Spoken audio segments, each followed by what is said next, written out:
All right, ladies and gentlemen, we want to welcome you tonight to this late night edition of our show. This is Focus on Liberia. Welcome and welcome to our broadcast. Again, this is a Mullet Night special here at Focus on Liberia. My name is Anthony Shea, hosting in this Mullet Night edition of our show. In this edition, we will be looking at the Malay coup d'etat in Liberia. This show will be a reflective analysis, and my guest today is Mr. Alieu Kamara, who will be providing that reflective analysis, looking at what happened in Mali, the coup d'etat, and then we will come to Liberia. We will be looking at the circumstances that led to the coup d'etat in Mali, and we will try to see whether these same circumstances are unveiling or are prevailing in our country, Liberia, and what our leaders need to know. Mr. Alieu will be doing that analysis. So, Mr. Alieu, welcome to Focus on Liberia. Thank you so much, Johnson, and thank you for having me. All right, Mr. Alieu Des. But, folks, before we get started with the interview, what we're going to do is Alieu spoke on this earlier. So, we're going to bring that podcast that he did for you to listen to him. And after that, we will come right back. So don't go anywhere. Stay right there and listen to Alieu. The reason why we are having this show, let's hear from him first. And then when we return, I will be asking him the tough questions. He said a lot of things and he needs to be able to defend them here because I don't play here. This is what I do. I always made the seat hat for every guest that I get here. So, folks, stay with us and watch. On Mali for about 5 minutes or so, possibly more. I want to say congratulations to the Malian military for the appropriate action taking to bring some kind of resolution to the problem currently unfolding in Mali. I appreciate the operation that they carry out without any bloodshed. The dictator president of Mali was easily captured and contained without any bloodshed. They did not execute anybody. They did not put anybody on a firing squad. No court martial, no whatsoever. We are asking the ECOMOG and ECOWAS community to stay out of it because ECOWAS and ECOMOG over the years have shown nothing but corruption in the African or the West African crisis. We saw, we were there, we witnessed, we watched, and we saw what happened in Liberia. Almost all of the retired Nigerian military generals now in Nigeria who served in Liberia are millionaires. What they did in Liberia was very, very untold. The ECOMOG commanders will get ammunition from the West to keep the peace in Liberia,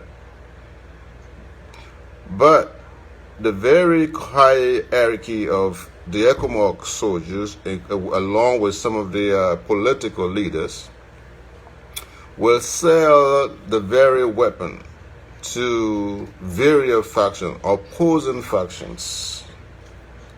And while the war is going on, they continued to make millions upon millions. I, on first-hand, observed a Ghana cotillion based in Cinco, precisely the 16th Street area, where Mr. Nokos has a compound not too far from the former Chief Justice Gloria Mususcat's house. They used to base over there. I personally saw them get involved with the unemployed young Liberian citizens who who were bringing looted and stolen materials to them, and they would purchase them for little amount and ship to Ghana and Nigeria, respectively.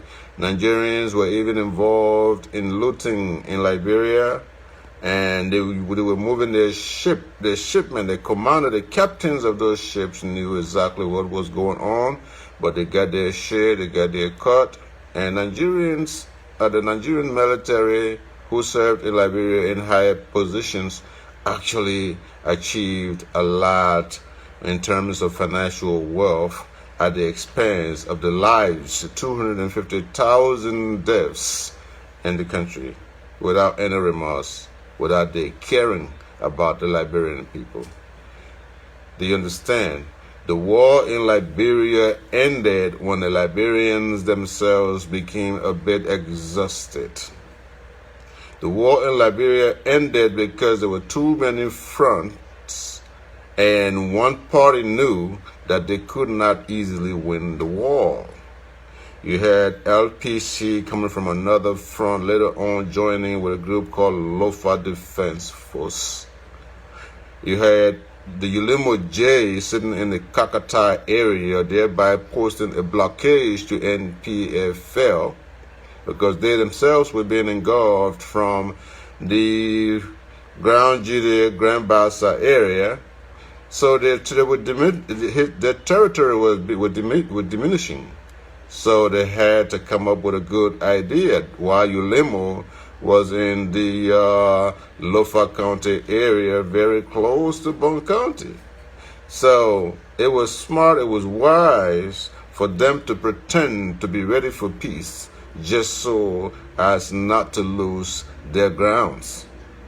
The war ended in 1997 at that time, temporarily, because the warlords were not really done with war, but for political and strategic reasons, they could not continue because they would have lost relevance. It was not just because ECOMOG helped Liberia finish the war. ECOMOG does not help finish wars. ECOMOG supplied arms and ammunition to the welfare factions in the country. We saw the performance of ECOMOG in Sierra Leone. ECOMOG was involved in killing child rebel soldiers because they believed that some of their soldiers were shot by those children. ECOMOG did not exhibit any form of the UCMJ in Sierra Leone, nor did they observe any international law. We saw ECOMOG brutalize the Sierra Leonean who were already being amputated by the so-called Fodesanko and Charles Taylor. The Charles Taylor was involved, like nobody pretend about it. We saw General Mosquito, who was based in Liberia, where he used to galvanize his forces from the Lofa County area and attack Sierra Leone. I personally saw General Mosquito on 17th Street. I know one of General Mosquito's girlfriends in Liberia. He was in Liberia every time he was hailed. He was a powerful man within the rank of Charles Taylor's military, the quote-unquote ATU. We were there. Let me say this to Liberia. I heard the president's pronouncement condemning the coup in Mali and encouraging ECOWAS to pose all kinds of nonsense sanction on Mali. I am not suggesting that a coup is the way forward, but sometimes desperate actions are the only way forward. If the Malian would sit there like the Liberians are doing and just pray, let me tell you, Mali is almost 98% Muslim. They know about prayer. If they would have just sat there and prayed, like you build all those march churches around the river, just praying and hoping that things would change, you got a long way coming.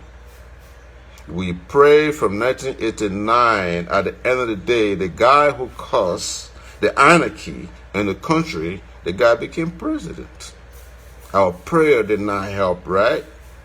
We pray. That very guy turned into a brutal dictator, was hunting anybody who opposed his government politically, was hunting them. I saw Tenwan Gwangulu, who was only a civil rights advocate, had no involvement in military. I was at the Cooper Hospital on 12th Street when Tenwan Gwangulu was brought there on stretcher. He had been massively beaten by Charles Taylor's men under Charles Taylor's orders because he spoke against ill in society. Do you understand? That went on and on and on and on and on and on. Ekomar came back because Lord Rebel and Model Rebel were closing in on Charles Taylor, and he realized that his ammunitions were not touching the grounds. So he was running out of ammunition, and as a smart guy, he knows what happened to Samuel Doe, so he decided to invite ECOWAS and the United Nations. Under any given circumstances where Charles Taylor had the upper hand, ECOMOG would not have landed in Liberia. So when people say ECOMOG ended the Liberian Civil War, they don't understand. It's easy reading and watching documentary, but it's even more important to be a living witness to some of the things that cause the problems that we still suffer from today. I'm not recommending this action in Liberia. I am not saying do it in Liberia, but I'm saying that the Liberian government must understand that it is not infallible. What happened in Mali can happen in Liberia. What happened in Mali can happen anywhere in Africa. Stop abusing the people. And if ECOWAS is dreaming of what they did to the Gambia, with the little thing that happened in Gambia and ECOWAS when they made a name, I guarantee you, if ECOWAS tried that in Mali, there'll be a lot of bloodshed because the Malian military is not as weak as the Gambian military. Mali has a century-old history of warfare. You cannot go in there militarily. You cannot try it. I guarantee you, if you go in there militarily, most of you will not be coming back. I can guarantee you that. This is not one of those military that depends on opposition politicians. This is a military that has everything. They have their own engineers. They have their own pilots. They have their own scientists. The Malian military is equipped in West Africa. So don't send no Nigerian contingent or Ghanaian contingent that will go over there and begin to loot. It's not going to happen. First of all, it's landlocked. So you're not going to use the ocean as a way of taking the people's cars.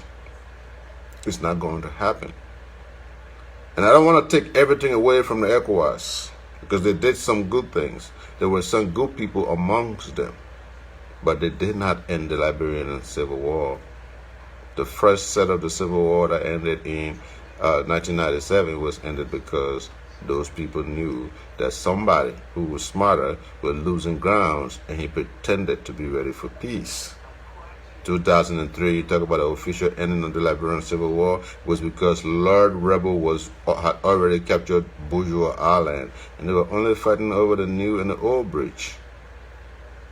And Charles Taylor arms and ammunitions were not coming in because at this point the international sea of Liberia, the Liberian Sea, was being engulfed.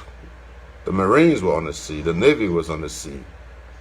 So Charles Taylor could see from a distance, from afar. He worked at the mansion. He could see what was going on. So he knew this is it. This is a wrap. And then he pretended to love the Liberian people, that God's willing, he was going to be back. Yeah, you will be back after 50 years. After 50 years, you'll be back. By that time, I don't know if you can live for another 50 years anyways. So don't attempt that. Judge, I listened to your speech. I know your speech has a lot to do with the fact that you are afraid that what happened to Mali or in Mali can happen to you in Liberia. Of course. When you continue to disenfranchise people, when you continue to deny people their God-given rights, and everything is centered around you and your family and your friends, of course there will be uprising. Are you surprised? Don't you expect this in Liberia? Do you not expect this in Liberia? Liberia's income per capita, imagine this, income per capita under your leadership is a little bit over $1,000. Like some other level, oh yeah, on $1,000. 1,000 and change. That is the income per capita in Liberia. When a country like Mauritius, income per capita is almost $26,000 United States dollars. And you don't understand why Mauritius is so quiet. There's not a lot of noise in Mauritius. So somebody's income per capita is almost 26,000 United States dollars. In fact, technically Mauritius is the richest country in Africa.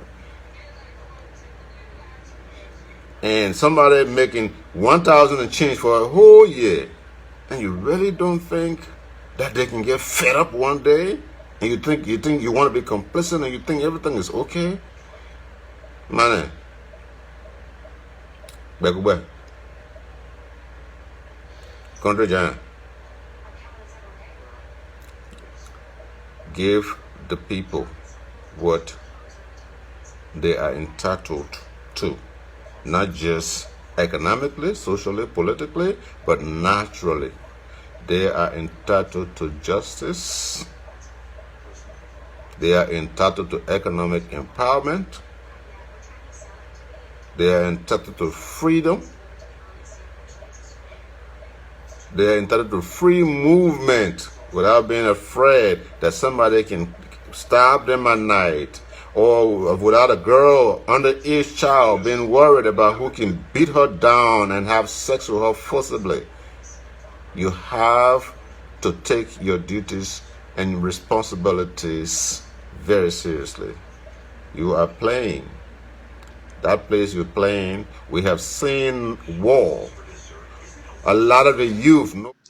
All right, ladies and gentlemen, we are back with you, and we want to say thank you for staying with us here. So you just listening to Mr. Alieu Kamara. It was this morning that I ran into this podcast. He actually sent it to me, and he had a message for us as a country and also for our leaders.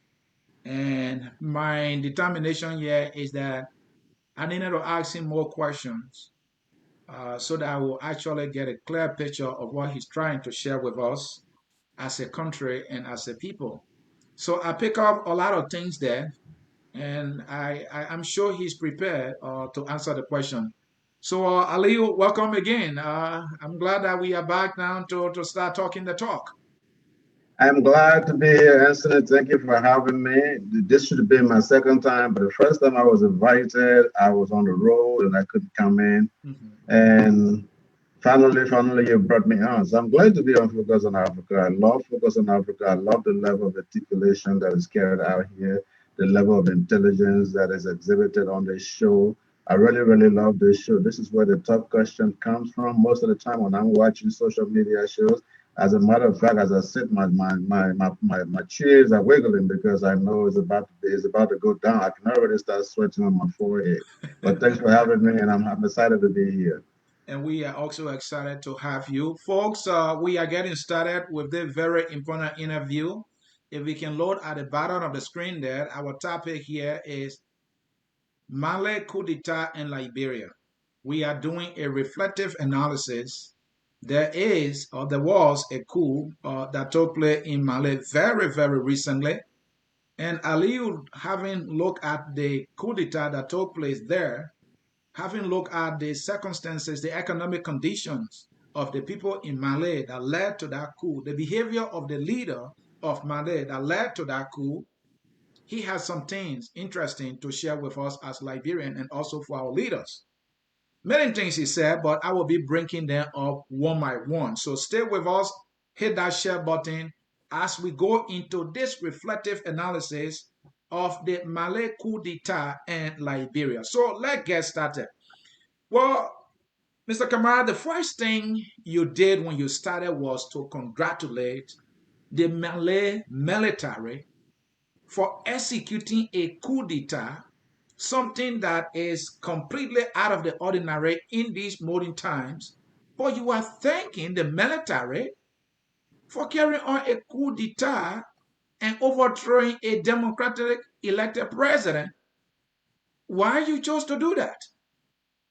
Well, first of all, this is not the first time it's happened in modern time in Africa. It recently happened in the Sudan. Military took over the government of Sudan. Look, why did I congratulate the Malian military?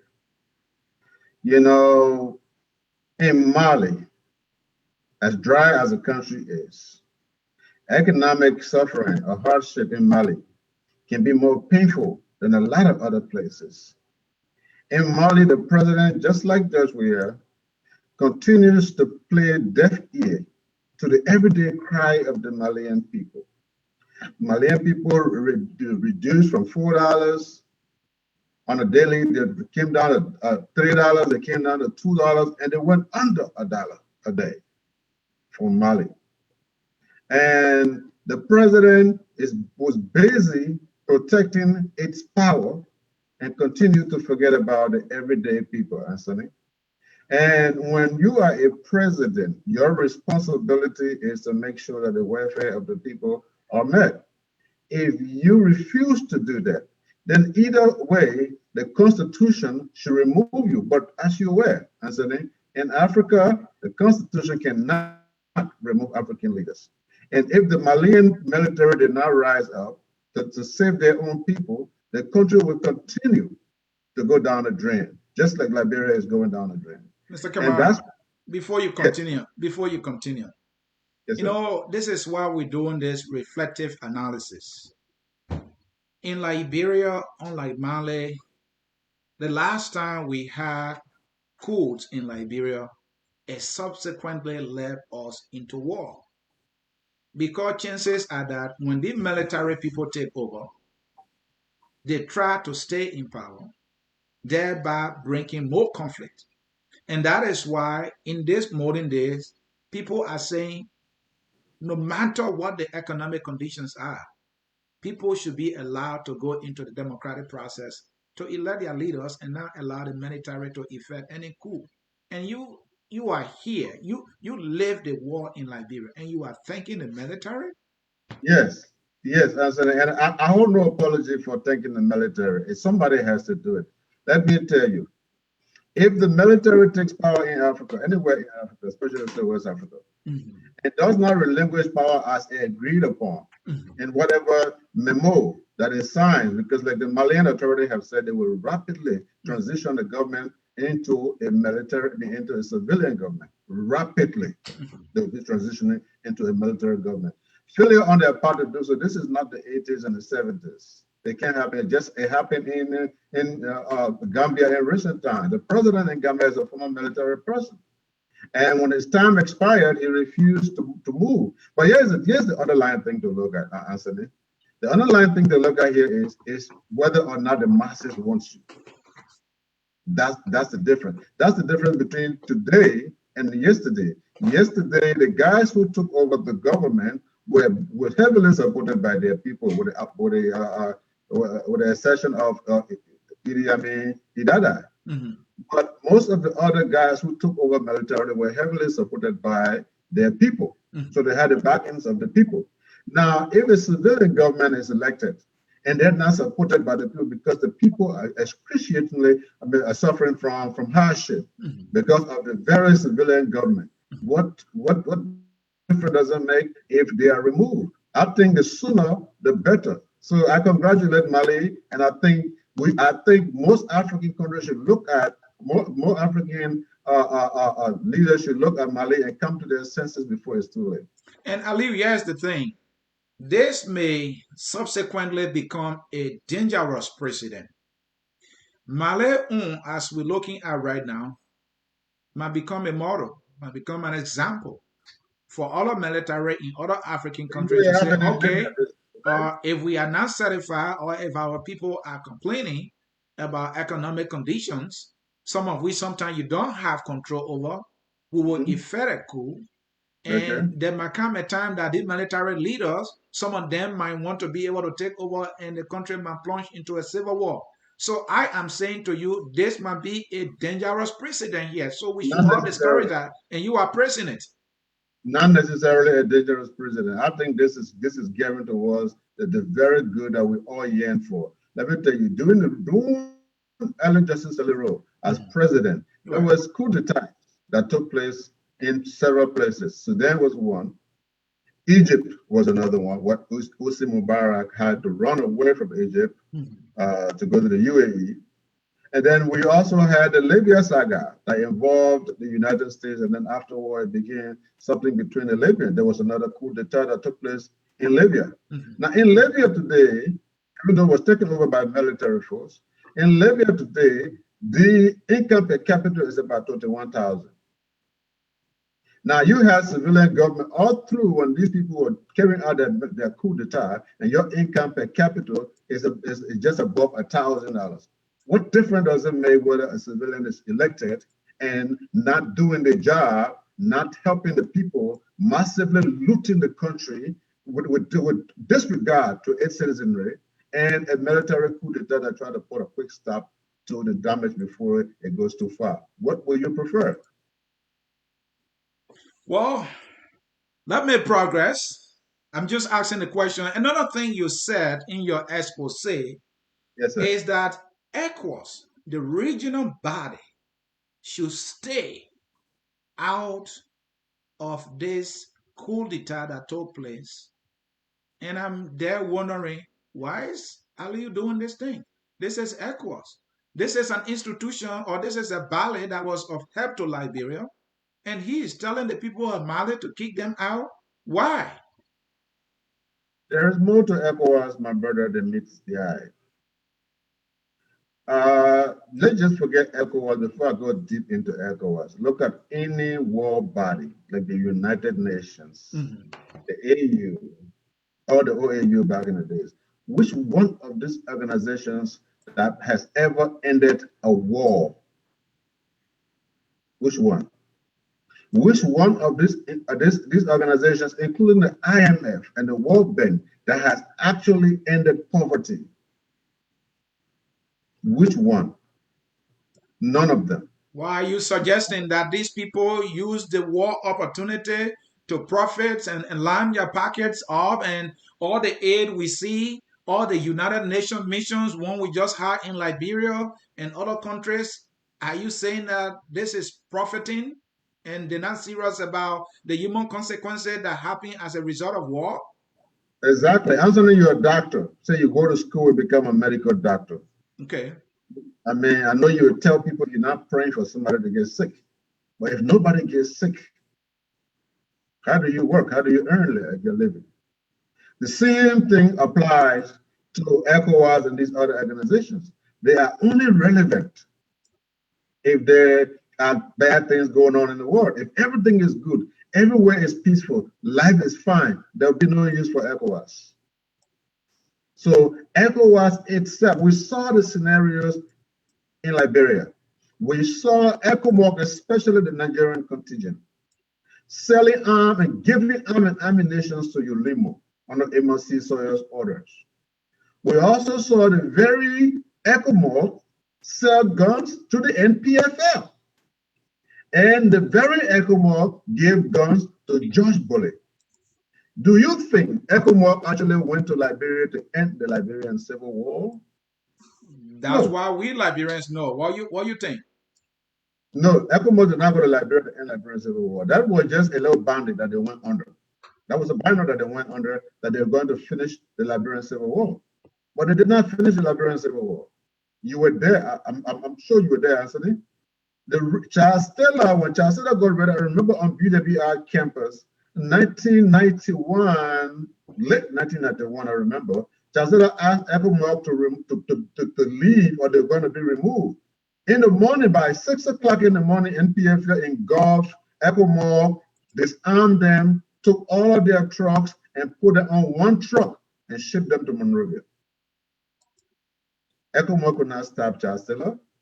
We saw ECOMOG behaving like complete hooligans.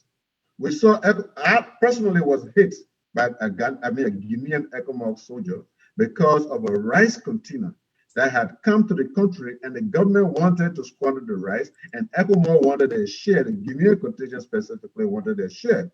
And my grandfather at the time was Assistant Minister for Revenue. At that time, they didn't have it as LRA and all of that. It was under the Minister of Finance. Okay. So he has sent us there to go and ascertain as to what's going on with this rice issue.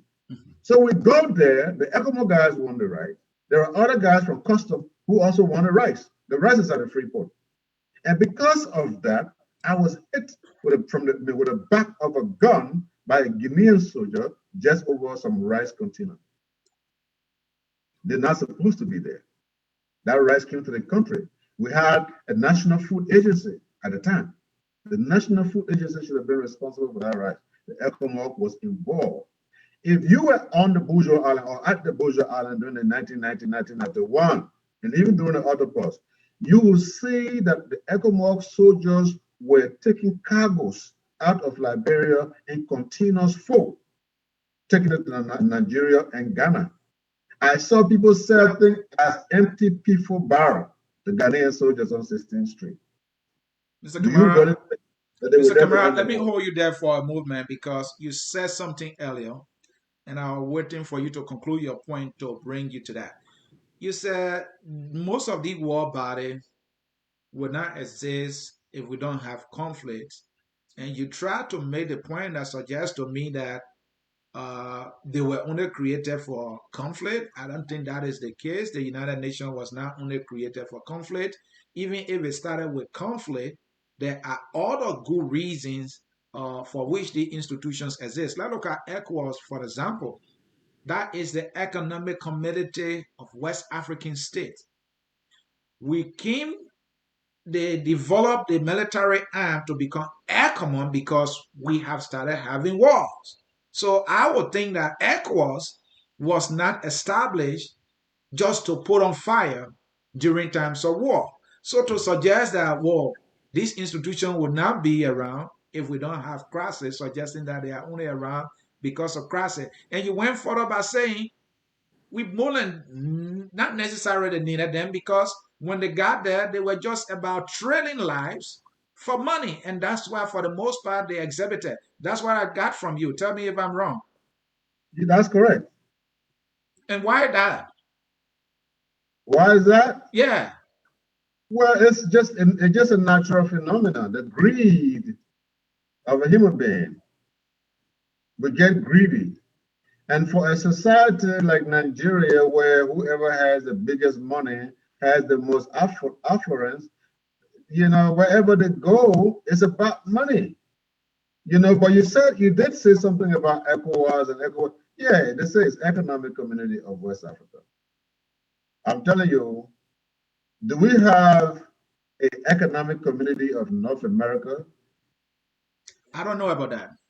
Okay. Canada has a GDP of over $1 trillion. The United States has a GDP of about $20 trillion. The United States, in fact, helped other people set up their economic structures. Canada helped other countries, immigrants, and other people to acquire better and higher education. Mm-hmm. They don't need anybody coming to supervise their economy. They can do it themselves. The reason why we have economic community. But in Europe, we have the European Union, which is a body that tried to help with the nations in Europe economically. Well, the European situation is different from that of ECOWAS. But the ECOWAS is more like being modeled after the European Union and other world bodies that try to contribute to country economically. Well, it's more like political and bilateral as far as Europe is. Mm-hmm. Okay, just like North America, just like the United States United and all of these other countries, the European do this differently because they have several different tribes. They like to call themselves languages. Okay, so we say languages. They have several different languages. So as a result, they rather stay in that situation. We just create a European Union. That means with one passport, just like ECOWAS in that particular instance, you can travel all over Europe. You can use one currency all over Europe. It's just that they have different leadership. So you see, Aliu, the ECOWAS is starting from somewhere. My understanding is that even the AU is talking about, a currency that we can use. I think ECOWAS is talking about something similar. They have to start from somewhere. We know Africa is playing catch up economically. I think we have this body. I think their goal here is to make West Africa economically strong, but they can't just sit there when there's crisis. So we need them. But you are saying we don't necessarily need them, and I think that is No, something no, that no, not in a nutshell, not like that. I'm okay. not saying that we do not need them. But you What said we we can don't need them in Mali. This is in your own exile war. Let ECOWAS stay away from the Mali crisis. That's what you said. ECOWAS, what I'm trying to say in essence is Mm-hmm. we need ECOWAS because ECOMOG is the military arm of ECOWAS. Okay. And ECOMOG decisions are made through ECOWAS. Mm-hmm. So if ECOWAS stay out of Mali, we are saying in terms of the militaristic aspect, Mm-hmm. there should be no ECOMOG in Mali, and ECOWAS must allow Mali to make their own decision unless they cannot. And for as far as we are concerned, the military in Mali have not shown that it is incapable of handling the situation. Until then, ECOWAS must stand by and watch. They can get involved politically. So to make They progress, why your fears? Why you don't want them then? Why are your fears? Because one, they will pollute the system, they will manipulate the system, and it might cause a lot of bloodshed. Mind you, the Malians carry out their thing in-house. It was quiet, it was cool. People only got to know about it when they were celebrating and shooting around in the air. If ECOWAS goes there, mind you now, Mr. President Keita has followers as well. Regardless of the fact that he has resigned, he still do have followers. ECOWAS could go in there and begin to create warring factions within that country. We already have one warring group there. ECOWAS can go over there and manipulate the system. It depends on which side they're on. Like I told you in that video, ECOWAS is usually on the side of the government, which is wrong. ECOWAS must take the side of the oppressed. Instead, ECOWAS is always on the side of the oppressor. Mr. Okay? Kamara, somebody might think this is different because we saw a unanimous statement from AU and ECOWAS, and Mhm. they are calling on the military to immediately turn Mhm. power over to a civilian or civil authority that will Mhm. lead them into an election. And Yes. so ECOWAS here is Mhm. firm and is direct. I don't think they're going to play that military gimmick you're talking about. Okay, in that case, ECOWAS is in line with the military of Mali. ECOWAS is asking, just like you said, ECOWAS is asking the Malian, and the Malian have already said it, that they will, with immediate effect, as soon as possible, turn the government over to a civilian rule. And ECOWAS is asking for the same thing. So ECOWAS is listening. We don't want them there physically. We don't want their boots on the ground.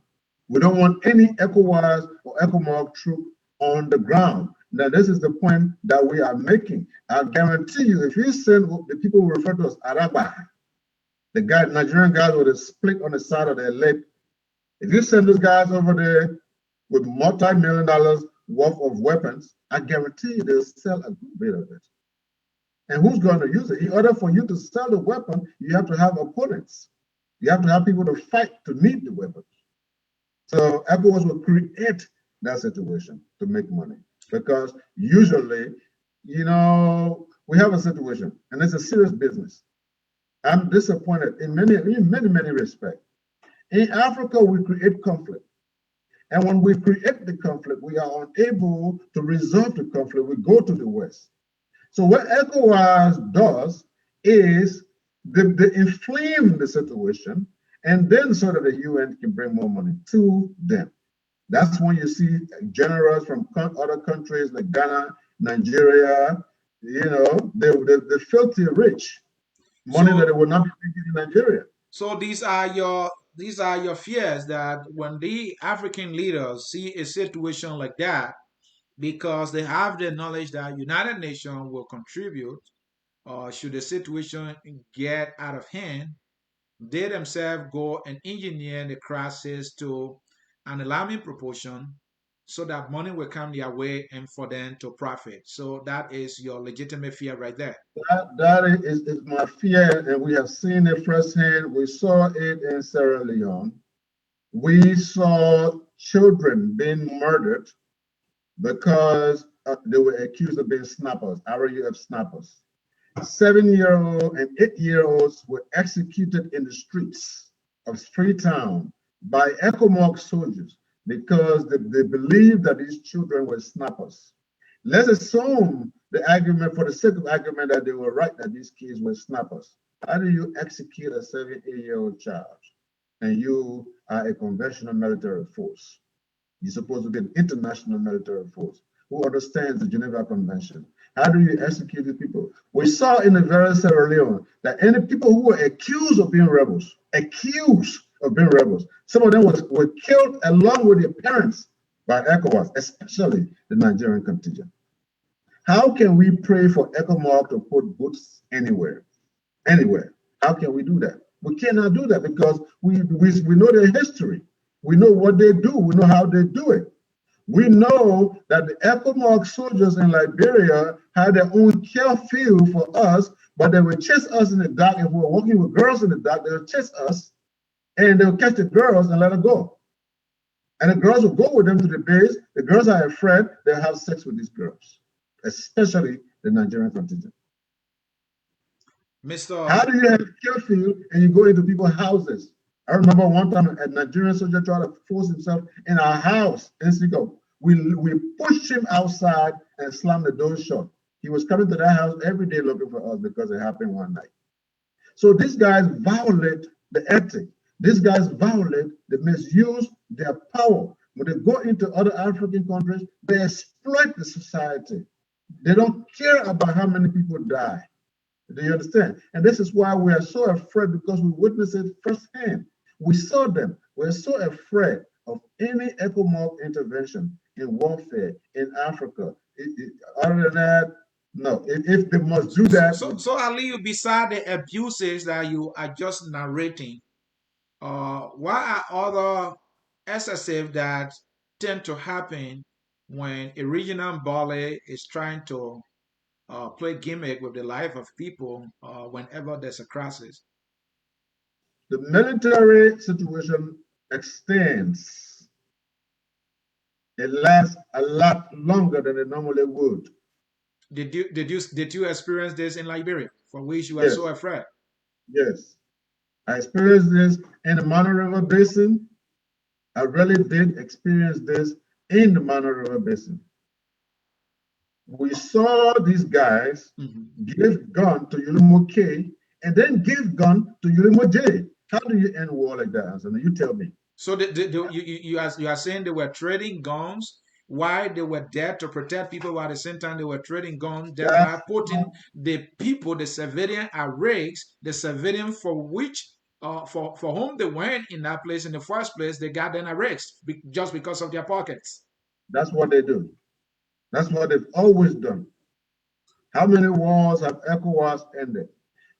How many wars have African military ended? Let me tell you. Back in the 60s, Patrice Emery Lumumba was running for his life. The Ghanaian contingent of the United Nations could have saved Lumumba's life. They refused to let him in because they asked him not to go out. And Lumumba had to hit the road by himself to run for his life. When the Ghanaian contingent, because they were so afraid of the Belgians, They did not really do much to save Patrice Lumumba. And we're talking about a real African, a Pan-African, that right. another African could not even save. Thank you. I'm concerned about Africans wearing military uniform in the name of peacekeepers. I'm really concerned about that. Thank you so very much. Mr. Alieu Kamara here is my guest, and we are looking at the Malay coup d'etat in Liberia. We're doing it. We're doing a reflective analysis. I'm Anthony Sia, your host, and Mr. Alieu Kamara is my guest. Folks, welcome to the show. Stay with us. Hit that share button. We are about to get into the meat of this. Now, like many African leaders, our president, Mr. George Weah, also spoke. And you classify his statement as something that got my head shaking. These are your exact words. That President Weah talking about putting nonsense sanction on Malay. Why are you calling the president statement calling for a sanction on Malay to avoid this thing escalating as complete nonsense? Yes, it is a nonsense. And the reason why I said that the president was making nonsense suggestions was because, see, when you are asking for equity and you don't have clean hands, you appear like a hypocrite. And that's how George Weah appeared in my eyes when he was making that speech. George Weah runs a society that is not free of corruption. George Weah runs a society that its people continues to get impoverished on a daily. And you want to tell other people how to lead or what democracy means and sanctions and all that kind of stuff? I think he should have kept quiet. He had no reason opening his mouth. The president had absolutely no reason opening his mouth on the Malian situation. I want to hear other African leaders speak. I want to hear the president of Mauritius speak. I want to hear the president of Senegal speak. I want to hear Nana of Ghana speak. And I can go to East Africa also. I want to hear Paul Kagame speak. I want to hear the Tanzania president speak. These are people who have been leading with example. These are people whom their voices has volume. These are people who are visionary African leaders. You cannot even provide adequate treatment out of one medical center in your country, and you want to call other people's country and tell them about democracy. What an insult. That's why every utterance that he put out regarding the Malian situation I regard as nonsense. Mr. Kamara, those are tough words. You just said you would rather listen to the president of Ghana, the president of Rwanda, and other African leaders whose name you mentioned speak, and not your country's president. I thought you should, the thing is that many of us Liberians always criticize our president for not speaking. Some people even go as far as calling him a bobo president. Now there's a serious situation in Mali. This president is fearing that this thing might get out of control, and he is trying to add his words, joining ranks with other African leaders, and you are saying his suggestion about sanction is nonsense? It was it's total nonsense coming from George Weah. That's the point, coming from him. Let me remind you, I do not believe in borders in Africa. Just so you know that before you talk about my president or our president. I do not believe in borders in Africa. I believe that those borders were imposed by colonial dictatorship. That's what I believe. I believe that Africa is Africa, especially so Black Africa, just to make that point. But when you talk about the president is talking, when people say he doesn't talk and now he's talking. Look, just because people say you should talk does not necessarily mean you should talk nonsense. What the people are asking you to talk about are the actual issues. How can you tell Mali how to operate a democratic government, a safe and a peaceful government when you have rape on the increase? Over 900 cases since January. You have not made any serious utterances about that. But you can go to your church and talk absolutely nothing, something that has nothing to do with the national growth and development, something that has nothing to do with justice in the country, something that has nothing to do with capacity building for the young people in the country, something that has absolutely nothing to do with giving the public hope. And then you come up and talk about Mali, what's happening in Mali. What do you know about Mali, Josh? Yeah, that's why it was a nonsense. In 1958, Malians started their first level of uprising. And Mali has never been, according to the history of Mali and all of their military activities, they have never thrown the country out of control during their military uprising. The military always provided law and order in Mali. So George Weah should be concentrating on how he can develop his own country, on how he can provide leadership, than to talk about people who are leaders.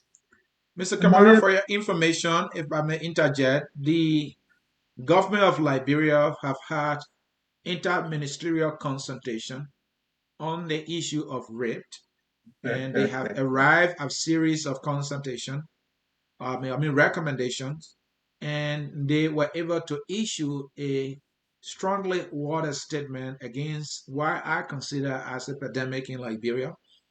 So they are weighing all the options available to them What to month are act. we talking? So for you to say that the president is not acting when it comes to rape, somebody might be thinking that maybe you have a personal beef with the president because he's not the one, carrying on this rape, that individual carrying on these ruthless acts.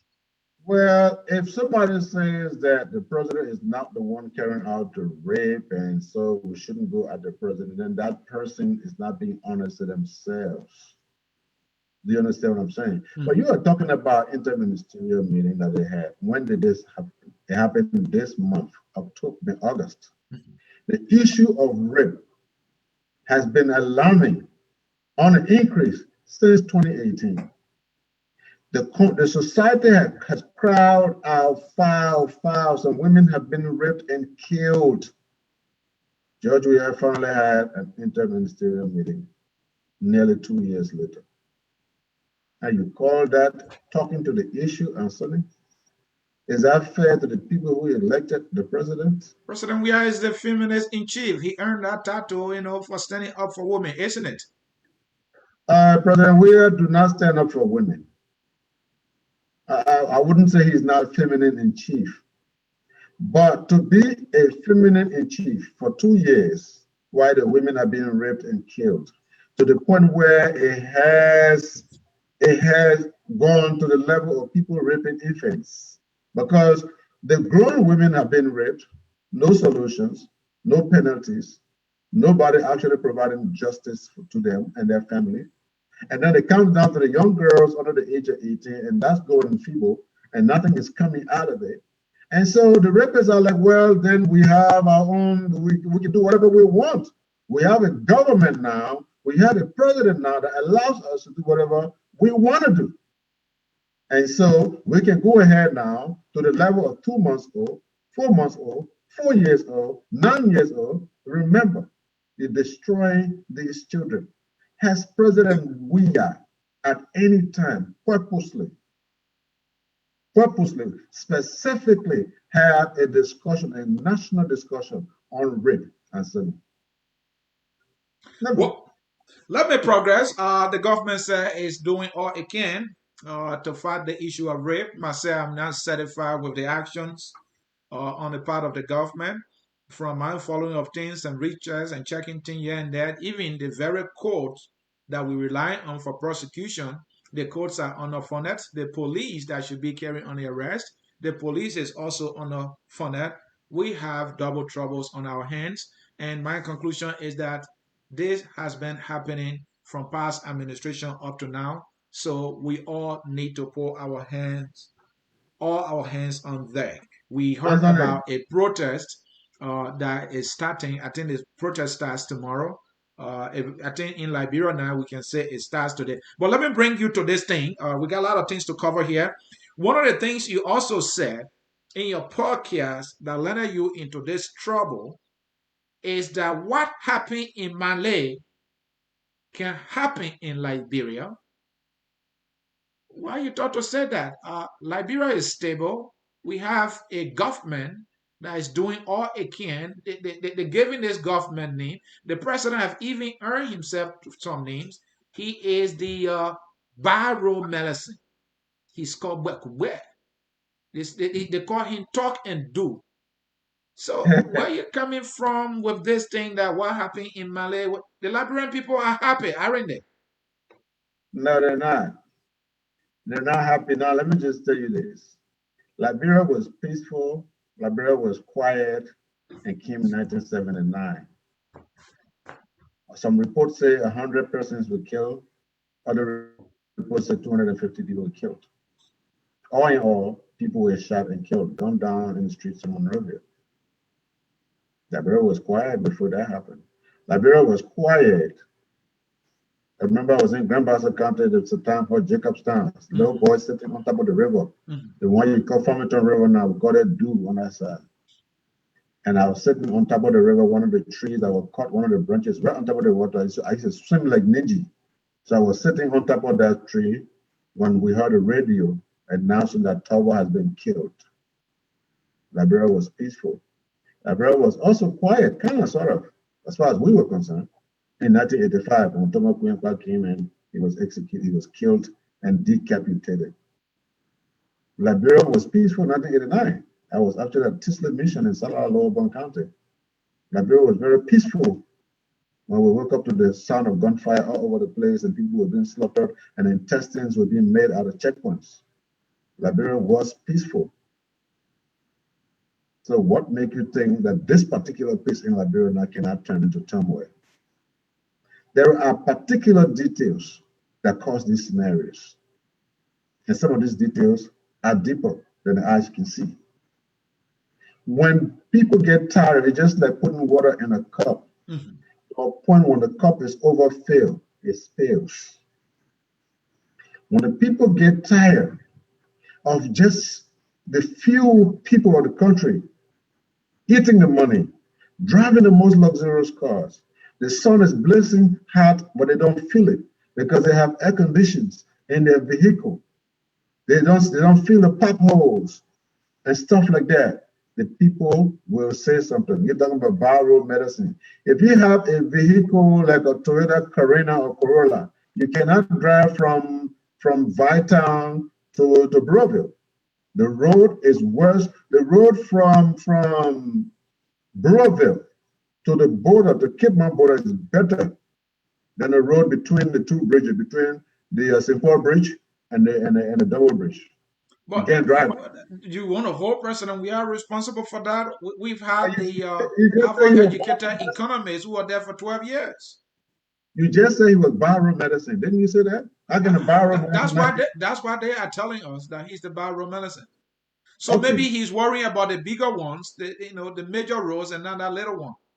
But nobody plowed the major roads. There's just few cars that goes there. It doesn't generate any income. The streets of Monrovia, there are no streets. You can move from here to be Junction to go to Freeport and use the side of red light. You spend at least 2 hours to get to red light, to get to Freeport.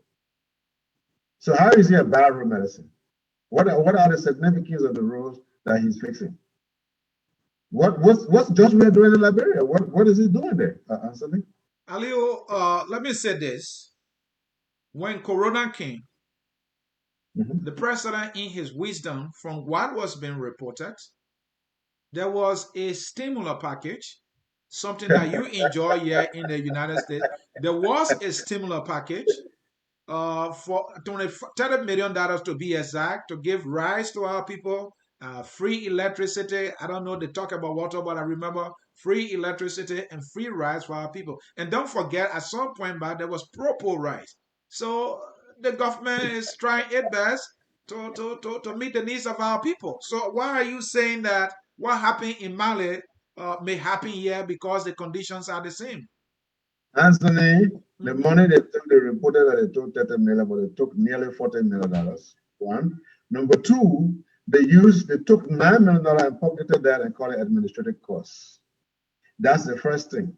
Now, out of the remaining 21 million, the one that is on record now for the general public, the remaining 21 million, they probably spent about $200,000, and we still don't know where's the rest of the money. The food, the ration that they distributed, did not even cover Montserrat County. Did not even cover the Monrovia area of Montserrat County. Let's not even talk about the whole county.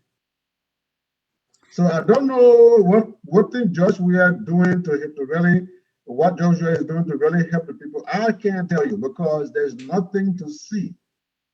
That's the reality. My point here is, if citizens are content and they feel that George Weah is their background, then George Weah must focus on Liberia. We do not want him. But Mr. Kamara, what we continue to hear from our friends in government is that the president is doing well.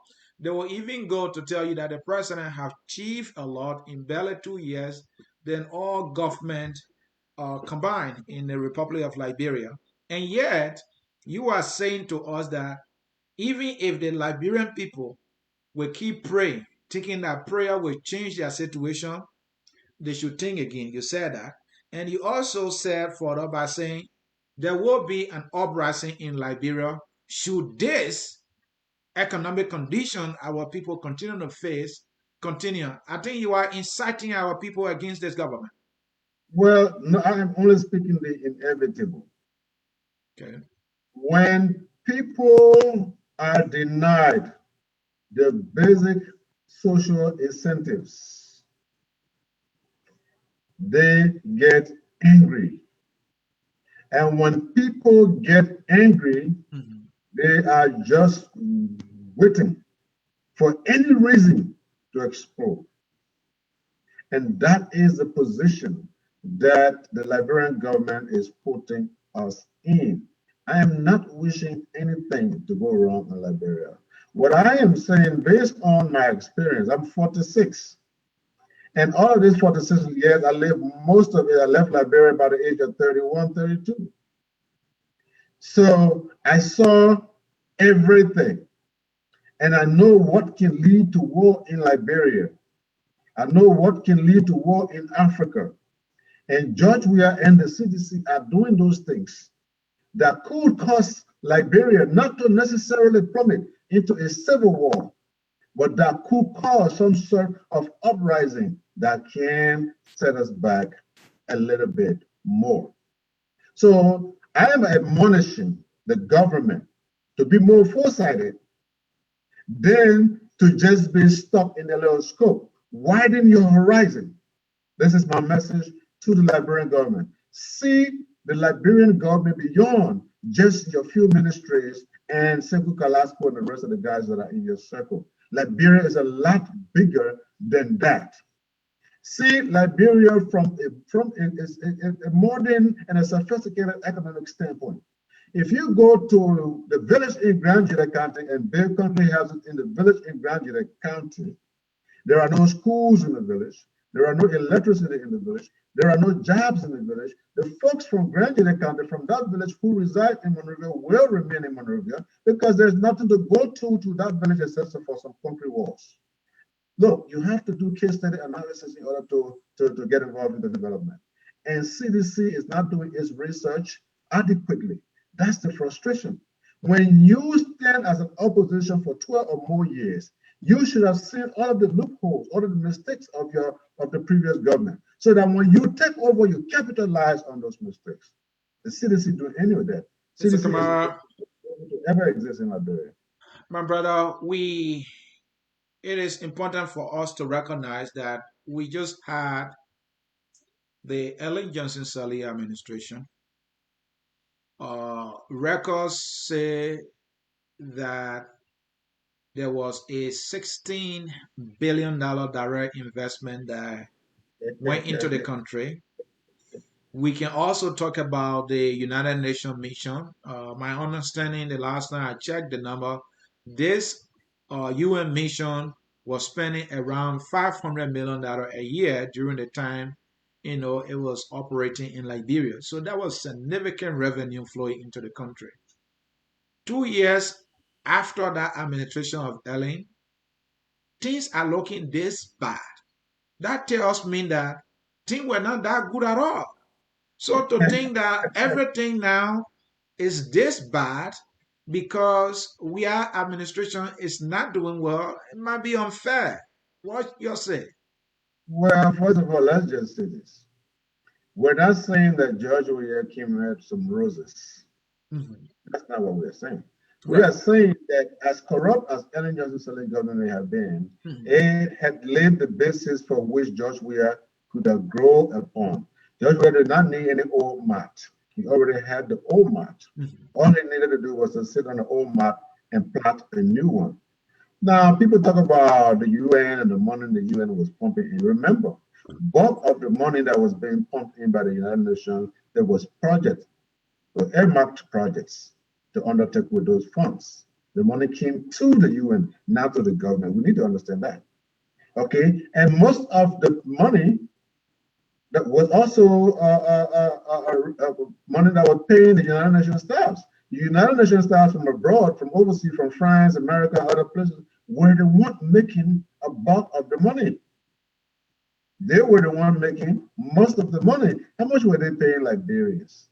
$300 here, $250 here, $100 here, $300 there.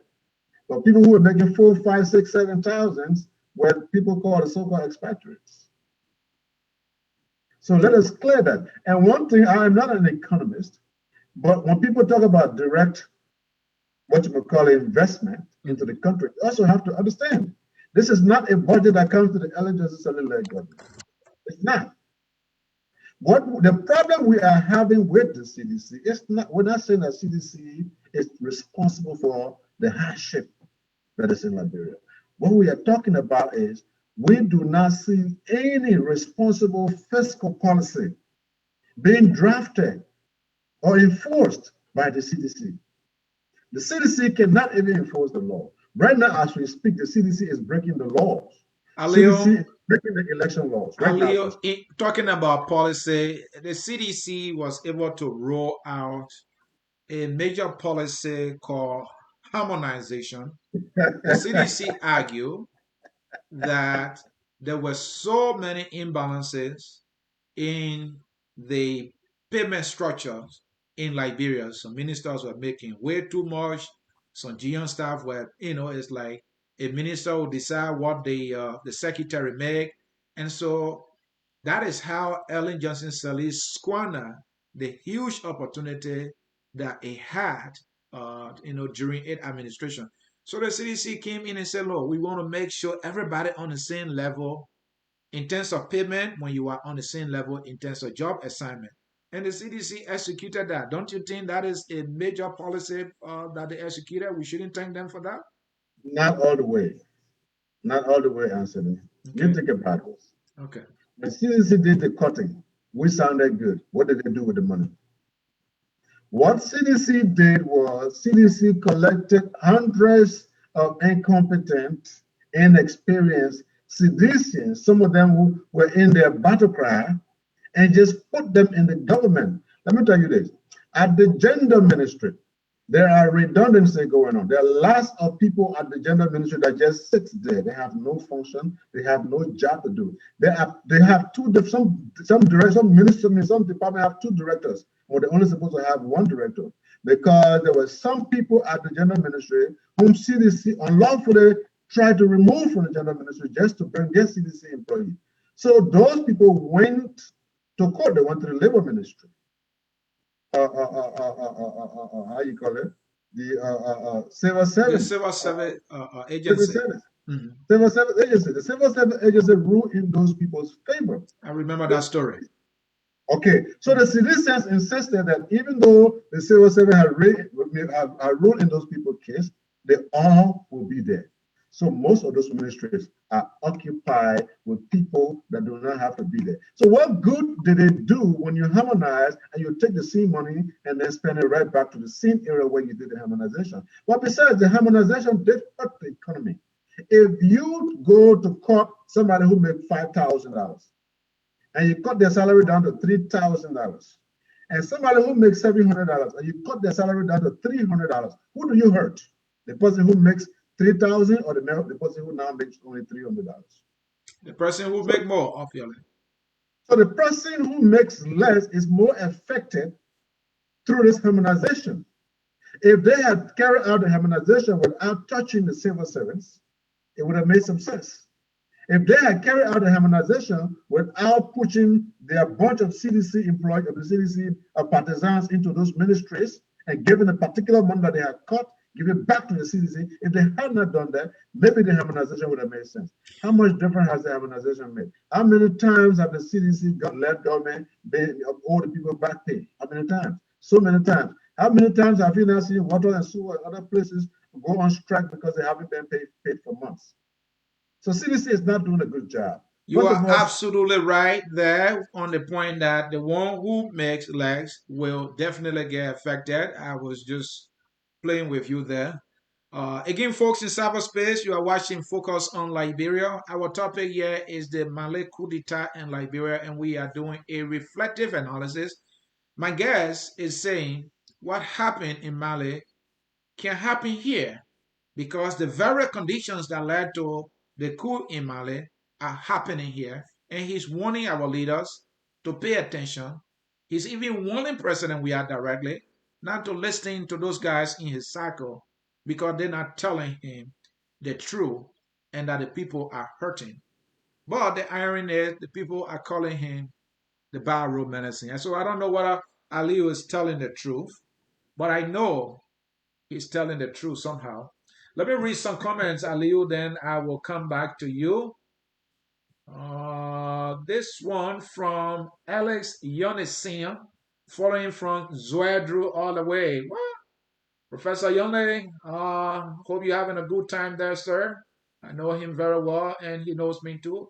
Jimmy Isma is following from Washington. He's an affiliate here that focuses on Liberia. And he writes, this is not right. Bring me on. Your man want to come on and join the conversation. I'm so sorry, Jimmy, I didn't even run this by you. I was there on the Bushel Island, he said. That was when you were talking about the vices that were carried on by those Ecomon soldiers, going after our sisters. They say there'll be curfew, but when a man and a woman walking, they'll drive the man away and take the sister, and have some form of aggrandizement, which is very, very unfortunate. Momalu, right? Why don't African leaders checkmate its leadership on bad governance? An example, Guinea and Ivory Coast, whose leader won a third term when their constitution provides for 2 terms. Why? Where is ECOWAS and AU? Are they waiting for the citizen? That's the point Aliyu is making here. They want from the man Riverset Pro. Riverset Pro, right? Oh, the comment went so far here. Riverset Pro, right? That speaker is biased. I think that's what he was trying to say, but he said that speak is biased. He's not speaking objectively. He is disagreeing with you there, Aliu. Stop playing Anthony, man. He's talking about, this is from Joe Christopher Dwayne. He said, I'm playing.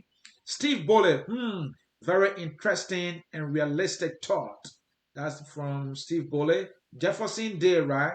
Why can't you be objective enough to give yourself a value that those who listen to you will give you credit for being rational in your discourse? Why do we have the legislative branch of government? Do you want to falsely accuse the president? Do you want to falsely accuse the president of being dictatorial if he makes a unilateral decision on this rape issue? So he's disagreeing with you on the rape issue here. He says you don't expect the president to make a unilateral decision.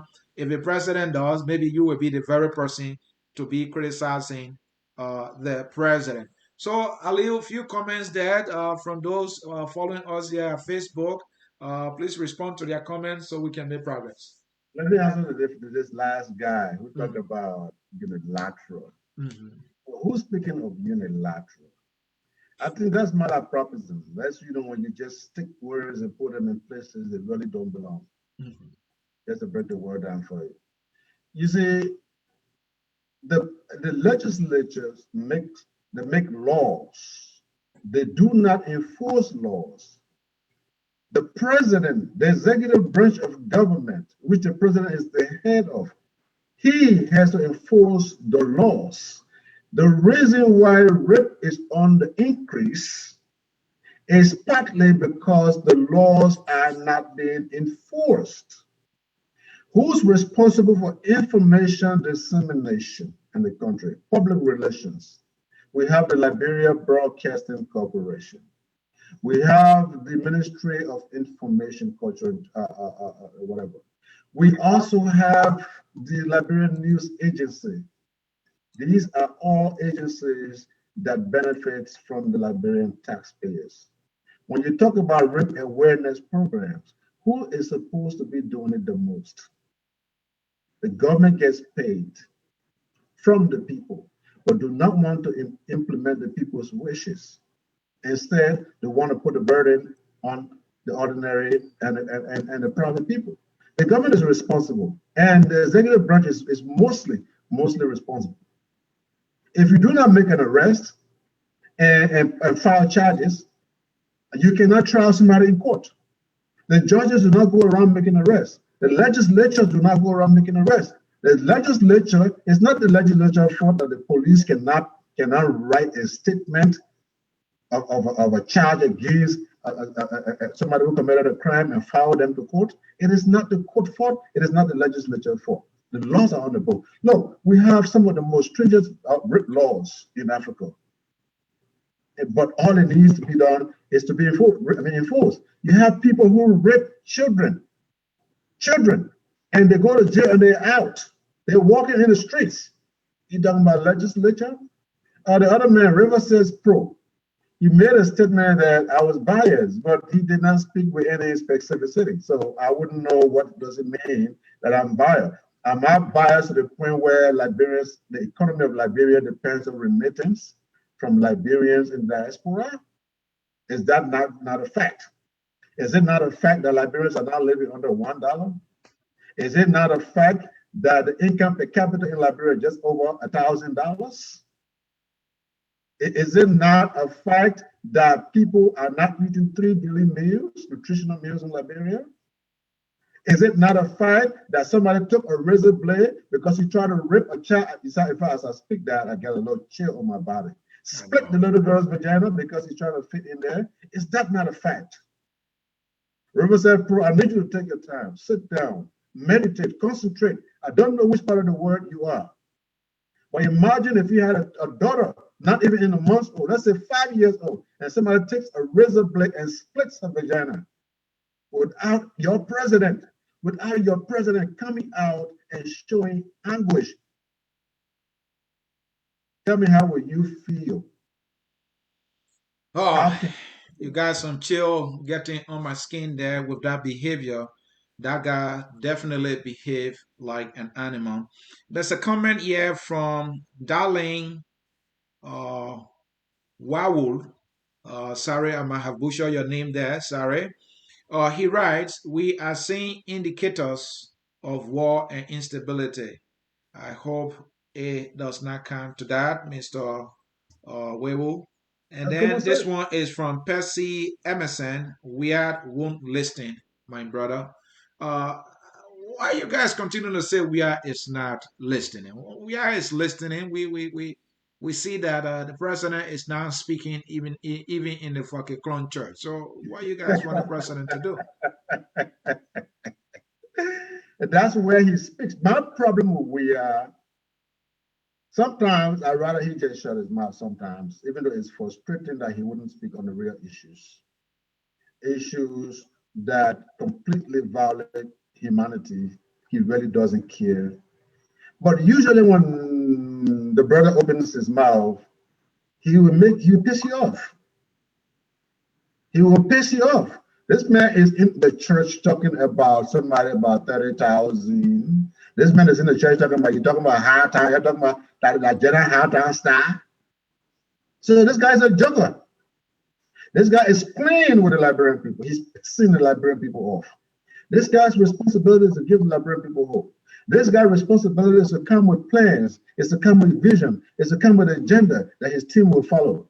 This guy's responsibility is to stop the ill in society. This guy's responsibility is to make those changes of the status quo that has affected Liberia in the past.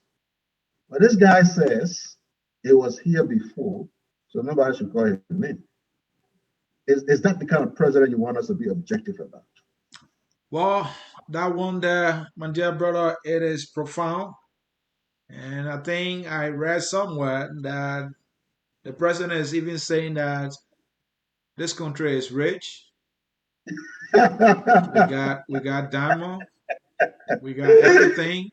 And so maybe what Liberians need to do is to get diggers and shovels to start digging, you know, and start crying.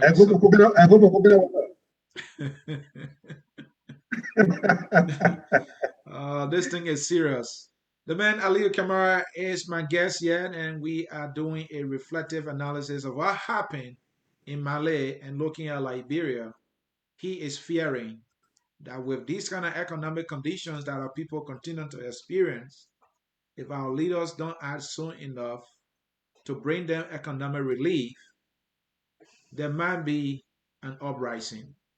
That is his fear, and that's why he's trying to share his thoughts with us. Mr. Alieu, time is fast spent. We were scheduled for an hour. I think we nailed it. So, why are you afraid? That is my last question to you, and that would be your parting comments. Why are you this afraid, Alieu, that there may be an uprising in Liberia? Why are you even saying that prayers will not help us? We have mosques all over the place. After every 2 blocks, there's a church. Liberians are praying. And when I listened to you, you said the Muslim people in Mali, they pray. Do you know how many times they pray? 5 times a day. And yet the economic conditions there could not come under control, that the military have to step in. Why are you having these fears, my friend? There you go. See, my statements are pretty much self-explanatory. Look, Anthony, let's just be frank here. We're all God-fearing. You believe in God, I believe in God. But there are no angels assigned to this earth that will come here and change the earth for us. There are no angels assigned for that. We have our own mind. We have a brain capacity that we're not even able to use more than 25% in our entire lifetime. Our responsibility is to find the AIDS in society and to address the AIDS in society. And so then you will know that, you grew up somehow in the village sometime. You will know that when you are sick in the village, your grandmother will go behind the house somewhere and pick some leaves that she will come and boil and give it to you. You drink, your stomach run, you get better. Your grandmother did not sit there and pray over you, and so you would have died. There's a reason why God put the herbs in the bushes, that you should find it and you should treat yourself. And so if God was just answering prayers the way people think God does answer prayer, there'll be no blind people on earth. There'll be no crippled people on earth, because crippled people pray too. Don't you know that? The blind people, the guys who don't see at all, they pray. How come they cannot get their vision right? Because unless we find a treatment for that man's blindness, he'll live that way until he dies. And that's the same situation with the political climate. If there are different kinds of systems in the world today, if one system is not working for you, you try to find another way out. And so then one of our problems is this capitalist economy. That stuff only works for the white man. Does not work for Africa. But if you must carry it out, then you must carry it out with clean hand, with diligence. You must have foresight. You must have an abiding faith in what you are doing. But instead, they sit there, they pocket the money first, they send their families abroad and leave JFK empty without any medication, and expect that it will be a miracle that when a poor person is sick with malaria, then God will come and heal them. But they did not keep their children in Liberia when their children got sick. They sent them abroad. They didn't wait for God to come and heal them. One of the big myths that goes on, Anthony, is the fact that people say, oh, that God made a man president, that God agreed for the man to be president. If God made a man president, God didn't make nobody president. And no government next to God. Because there's nothing next to God. The idea that the government is next to God or the president is next to God is just an idea to make everybody else succumb to the government. Nothing is next to God. God is a complete bystander. He doesn't play part in anything. Why am I afraid? Now, you have a country that is still fragile, very, very fragile, Anthony. You have a bunch of Zogos, as you call them, that knows how to use the AK-47 and a Caesar Beretta, all of those things. They have no jobs. They have no education. They have no job skill or training. They have no kind of home discipline. They're just all over the place. The moment those guys get the least chance to loot, to rip, or to go after somebody that may have done something wrong to them before, Liberia will be a chaos. The catastrophe that will befall Liberia, you will wonder, you regret that it ever existed. We had so many wars in Liberia, but the April 6th war that lasted for less than a month caused more damage in Liberia than almost all of the other wars, infrastructure damage. Some wars can be deadly, some wars can be dangerous, given the circumstances. When people are so poor and degraded, and then the very belligerents are among you who have not been traumatized, any chance of going into small trouble, the whole country plumets into mess. I'm afraid that we have young girls that could be raped and killed. I'm afraid that we have old ladies that may starve and cannot get their medication and they'll die. I'm afraid that the government might put up resistance and the other folks on the other side might also put up resistance, and we will have infrastructures being damaged again. You're already struggling to get transformers to put lights up, Anthony, and then you go get another wall. LEC going again. You can't even cover the boundary area that you've just reached. I'm afraid for so many reasons. I want to see the country go forward. And Bekubere, I'm only warning you. You are not infallible. You are not as tough as you think you are. You're not as powerful as you think you are. Doe was more powerful than you. Charles Taylor was more powerful than you. Now he's locked up in a room. Talbot was a leader, and when he shook your hand, you were so happy that something had touched you. You thought you were going to heaven because of that. Talbot was killed. He was swimming in his own blood. Just don't fool yourself. ECOWAS will not save you when it comes down to it. If it does come down to it, which we never want to see happen. Please serve your people. Don't let the people serve you.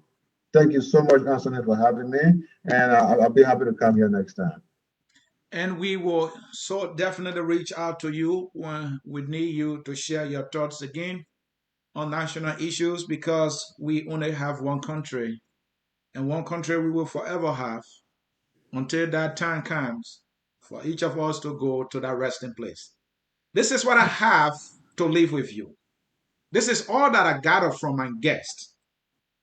On the issue of prayer, he said, there is God. But that God has given you eyes and given you five senses to fend for yourself. And so if you sit there and say because you have a government, you don't have one that resembles one. That's what I'm learning from him. And so if you sit there and just take just about anything they bring your way, you are doing it at your own peril. The government of Liberia was elected by a predominant youth population. I checked the budget. Unfortunately, yes, very unfortunately, I saw 1,000 United States dollars for youth rehabilitation center. Go check the budget. Go and check. Youth rehabilitation center.